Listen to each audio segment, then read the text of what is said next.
Mengapa dalam spiritual Jawa tidak ada ibadah atau ritual khusus untuk menyembah Tuhan? Apakah orang Jawa itu ateis? Beberapa orang akan menjawab, di spiritual Jawa tidak ada ibadah karena spiritual Jawa bukanlah agama, hanyalah filosofi.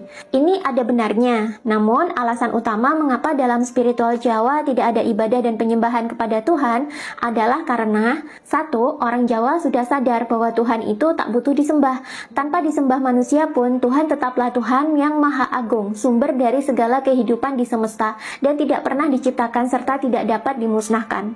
Dua, orang Jawa sudah lama memahami bahwa Tuhan itu tidak bisa dibayangkan dan tak bisa digambarkan, sehingga orang Jawa tidak mau terjebak dalam perdebatan dan kemelekatan akan bagaimana sosok Tuhan sebenarnya. Tiga, meskipun orang Jawa memahami bahwa Tuhan itu tidak bisa digambarkan dan tak bisa dibayangkan, namun orang Jawa juga paham bahwa Tuhan itu bisa disadari. Karena itu, arti orang Jawa sebenarnya, seperti yang dijelaskan dalam buku Metseba ini, adalah orang yang sudah sadar. Jawa artinya sadar. Orang Jawa sudah lama menyadari bahwa manusia memiliki esensi Tuhan yang disebut sebagai percikan cahaya Tuhan di dalam dirinya. Inilah yang menjadi sumber kesadaran manusia. Dengan kesadaran inilah, manusia bisa menjadi khalifah atau pemimpin atau pengelola di bumi dan menjadi penyampai titah Tuhan. Kesadaran ini dalam spiritual Jawa disebut juga sebagai sukma. Dalam Hindu disebut sebagai Atman, dan dalam tasawuf Islam disebut sebagai Nur Muhammad.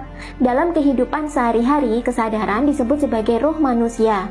Kesadaran ini adalah jati diri sekaligus diri sejati manusia yang menjadi penuntun hidup manusia, agar menjadi insan yang benar-benar menjadi representatif Tuhan dalam mengelola dunia. Karena itu, oleh orang Jawa, tugas manusia sebagai khalifah disebut juga sebagai Hamemayu Hayuning Bawono, atau merawat keindahan dunia. Karena pada dasarnya, tugas manusia diciptakan di dunia ini adalah sebagai khalifah untuk bumi tersebut, yang bekerja berdasarkan titah Tuhan yang bersumber dari kesadaran atau diri sejati ini, untuk merawat bumi yang sebenarnya sih sudah indah. Makanya, kesadaran disebut juga sebagai guru sejati. Karenanya, daripada menghabiskan waktu untuk menyembah Tuhan, orang Jawa kuno lebih suka melakukan meditasi, topo, dan kontemplasi untuk meningkatkan kesadaran mereka, hingga akhirnya mereka benar-benar sadar siapa jati diri mereka dan mereka bisa menemukan diri sejati mereka sendiri. Kemudian orang Jawa langsung mempraktekannya dalam kehidupan sehari-hari.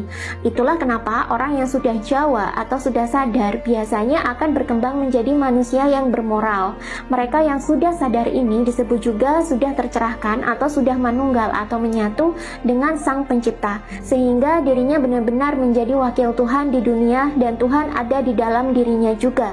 Menjadi manusia bermoral hanyalah salah satu dampak dari pencerahan. Masih banyak dampak positif dan keajaiban lain yang bisa didapatkan oleh manusia-manusia yang sudah sadar atau tercerahkan. Jadi, meskipun orang Jawa tidak melakukan penyembahan terhadap Tuhan, ini bukan berarti mereka itu ateis. Namun, justru filosofi ketuhanan Jawa ini melebur ke dalam spiritualitas agama-agama pendatang seperti Islam, Kristen, Hindu, Buddha, dan sebagainya. Selengkapnya bisa kalian baca sendiri di buku Metseba berikut ini. Check out bukunya di keranjang kuning di TikTok aku sekarang mumpung stoknya masih ada.